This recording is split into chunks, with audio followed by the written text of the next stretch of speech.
What's going on, Reef Builders? I'm Jake Adams and I'm currently in New Caledonia.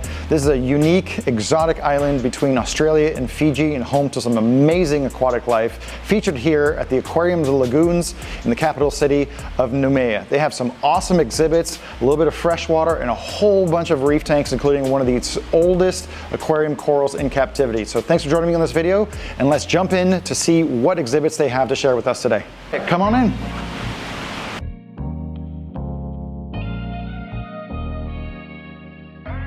Right when you walk in, there is a freshwater aquarium exhibit featuring kind of the transition from the mountains, because it's a very hilly place, down to the mangroves. And it just so happens that yesterday we went on a hike to a cloud forest and saw almost an exact duplicate of this stream here. And as a freshwater aquarist, one of the things we would like to see one day is some of the local Stiphodon gobies that are actually featured in one of the aquariums over there. This is one of the jungle stream exhibits that includes a freshwater eel, which is really tasty eating, as well as some raw flagtail perches. They look just like silverfish, but when you see them just a little bit closer, they have some really unique markings.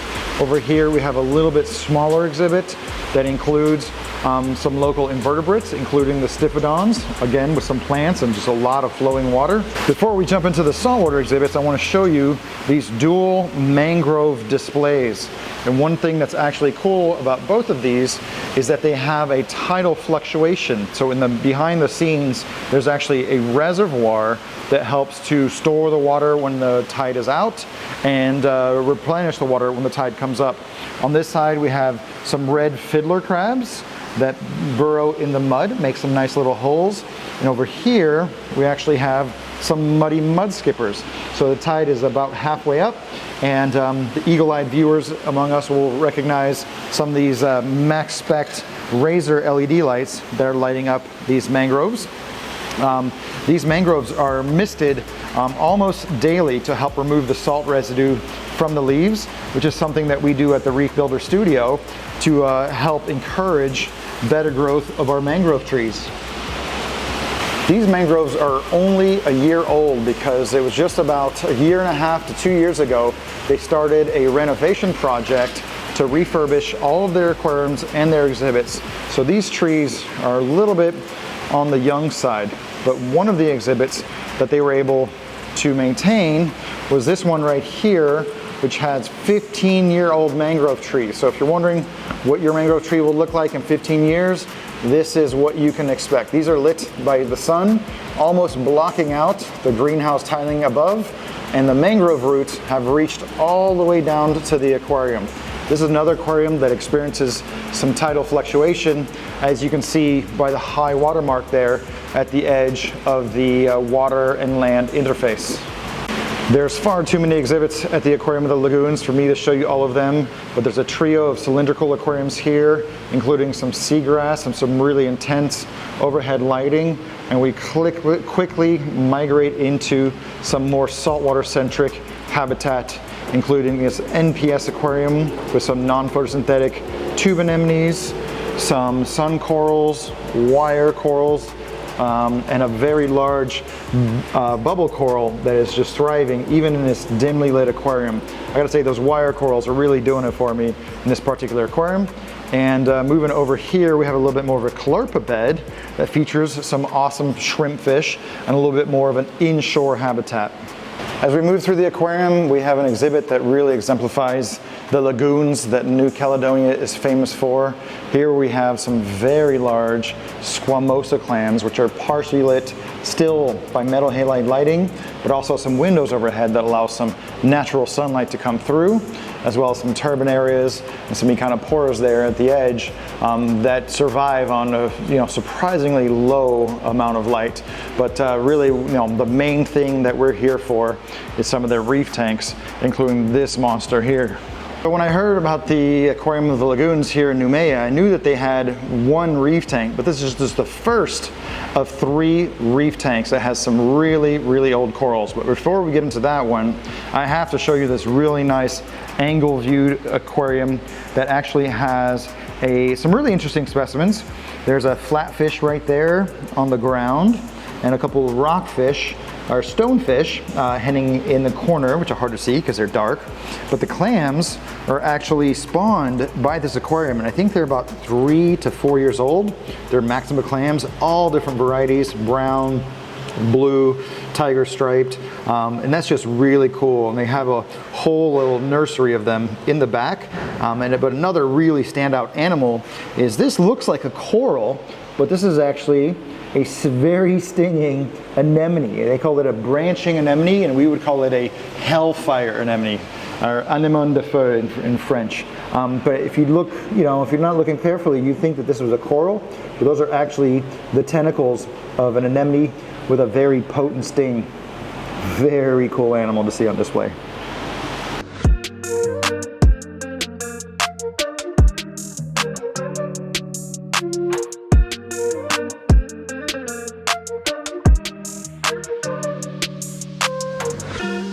These are some really old, slower growing aquariums, and within this exhibit, I don't even know the volume. I'm just going to hazard a guess of about 6,000 to 7,000 gallons.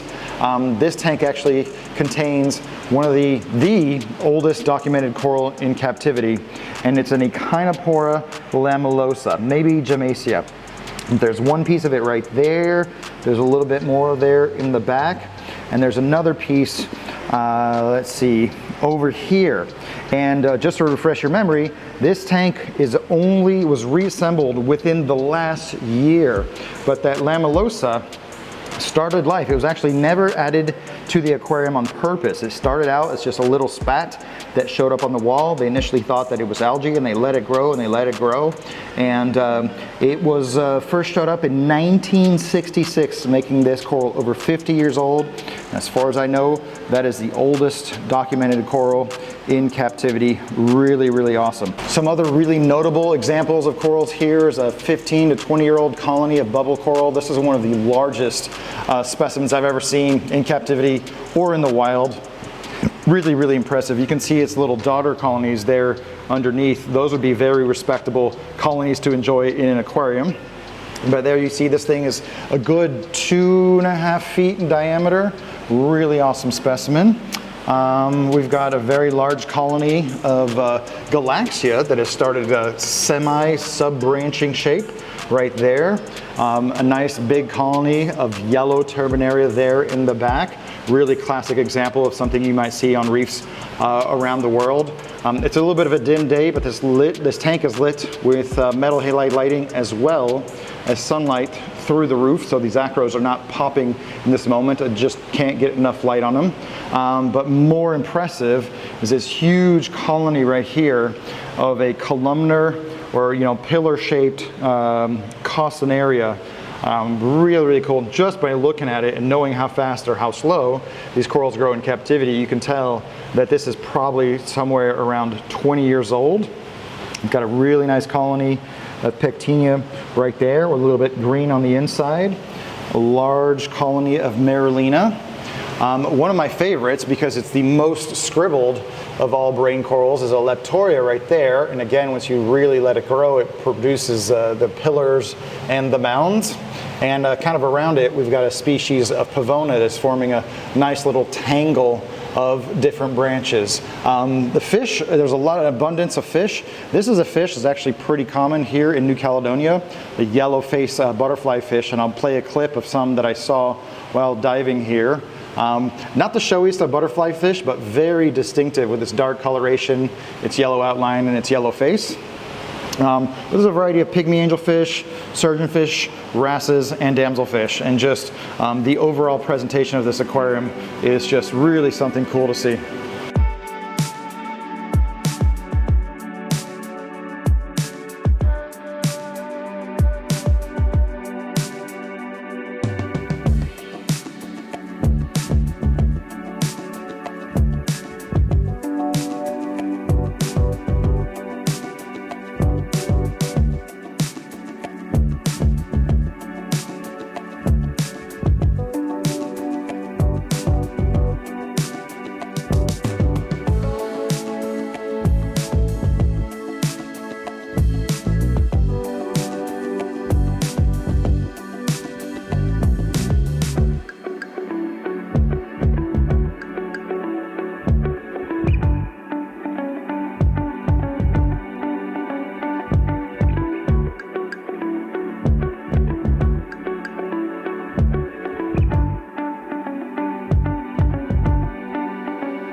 Where do I even start with an aquarium like this? It is so gigantic. It has to be well over 10,000 gallons. This is a really naturalistic interpretation of what a living coral reef looks like. And I just want to remind you guys that all of these corals have been re-added to this particular exhibit within the last year. One thing that's cool is there's a variety of corals and a huge diversity of fish that we don't often get to see in home aquariums. There's a lot of coral-eating butterflyfish, some really interesting cleaner wrasses, little pairs of tobies. They still have a lot of room to actually add more corals, and so it's really cool that they can just go out of the lagoon and collect some more specimens. But this is a really, really impressive display. I've never been so challenged by an aquarium of this size to really show it off as much as I can. I mean, there's probably 200 fish, and seeing the coral-eating butterflyfish, the goatfish, the huge rabbitfish, some little tobies. For some reason, this triangular butterflyfish keeps swimming across the front where I can get some really awesome clips of them. You can get a look at a species of coral-eating butterflyfish just doing what they do best. And one thing that's kind of interesting is, since we don't have these in our aquariums, you'll notice when you watch them a lot that they spend a lot of their time, especially in the aquarium, mostly eating at the edges of the coral, which is probably a little bit softer than what can be found on the inside. But I do want to give you a little tour of kind of this main central bommy that you see here, which is probably about 10 feet high from the bottom of the tank to the top. So we'll just start here at the bottom, where you see some of that Echinopora Lamilosa growing in a kind of a plating fashion. Right above that is a different type of Echinopora that gets a little bit more foliose towards the back. Then the branching Costanaria. We've got some Montipora and some Turbinaria, a leather coral here in the front, and then two species of Echinopora. There's a plating species, that's the majority of the one that's gray, and then there's the branching one, which I do grow in one of my aquariums, Echinopora hirita. Moving along the back, we've got some little patches of Poecilopora with another Turbinaria right there behind it. Some yellow Turbinaria. There's the Costanaria columna, the pillar-shaped Costanaria. We've got one little outcrop here with some acros and some Poecilopora. We have a Montipora, and then we're getting a little bit more into the kind of a classic SPS land with some Poeciloporas, some acros, some Montes, Hydnophora, and it looks like they still have a good number of places back there to put some more SPS corals. Now, I don't know what those little fish are, but they definitely look like the kind of fish that would not survive in a regular home aquarium. They form a really nice school up near the top of the aquarium water, and right next to them are some mullets. I don't think I've seen mullets in a home aquarium. This looks like a smaller kind of a tropical species with their black pectoral fins and their yellow tail. So man, you could just really, if you're really into fish and really into corals, you could just sit in front of just this tank all day and appreciate the presentation of this aquarium. This is just one of the nicest public aquarium reef displays I've ever seen.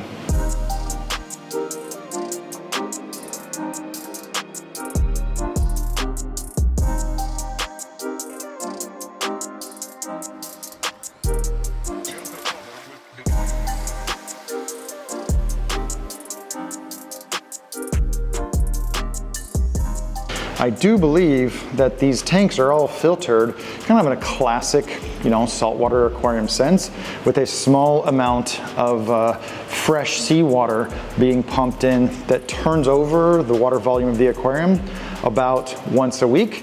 But with this many stony corals, they still need to replenish the mineral demands taken up by so many stony corals. The aquascape of this aquarium is really something else. I just love how they started this particular aquarium. I think it was done mostly with cement and rocks, but over here we kind of have a descending reef slope here with a little bit more of a reef ledge. Nice big cave that goes under for the fish with some lower light corals up there. All the highlight species are found on top, and they're still building it out, you guys. They're still building it out with corals all the way to the back. I'm guessing that's probably 10 to 15 feet all the way there to that ledge that you see here. And over here we have another kind of big bommy going up onto the reef wall with a lot of space for corals over here and over here. I know this is not the colors that you're used to, but the variety of different coral species, it's just really, really fun to see Marulina and Pavona and Samicora and Echinopora all grown out into larger sizes, and the huge variety of fish. This is just such a nice aquarium. I know this is mostly a reef aquarium channel, but I would be remiss if I didn't show the sea snakes. I think this is a very rare exhibit of these fully aquatic animals that only come onto land to rest and to lay their eggs.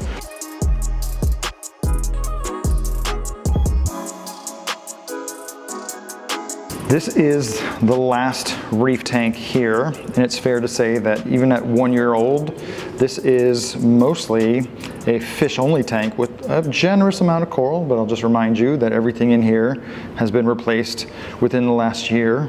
The star of this tank is certainly the gray reef shark, but he's accompanied by a lot of really awesome reef fish, including the blunt-nosed naso, some batfish, a bluefoot grouper, but also a ton of tiny fish. It's actually quite surprising that these fish don't get eaten with so many predators inside. But I was told that the groupers are just a little bit too lazy, and they're just totally used to being fed and not having to work for their food. But here you can see just a really nice small school of Moorish idols in an aquarium. Look at those graceful beauties. Now here's some fish you don't see in the aquarium hobby very much. These are the blunt-nosed nasos. You can see by their swimming behavior, they are very pelagic, very active swimmers. And the Flamingi tang, also a species of naso, he's joining in on the intense schooling behavior. This is probably one of the coolest, most prettiest examples of a thick-lipped wrest I've ever seen. Those just clown-like black and white stripes with a little bit of blue bordering, some yellow in the tail, and just the crazy colors in the face. I've seen pictures of these, and we've seen them in the aquarium hobby before, but that is just one of the nicest examples I've ever seen. When I visit a public aquarium and I don't have that much time to film, it's just kind of easier to do a run and gun than when I have the place all to myself for a few hours, and I really want to document as much as possible. So we've tried to share with you as much of the standout animals that we saw here. I hope you guys have really enjoyed it, but if you want to see more, if you're ever in Fiji or Australia, maybe take a look at visiting some place like New Caledonia. It's a really nice, interesting piece of Europe on a tropical island with a really, really world-class aquarium to visit. So I hope you guys have enjoyed this video. If you have any questions, make sure to put those down in the comments below. Make sure to subscribe, and we'll catch you guys on another video very soon.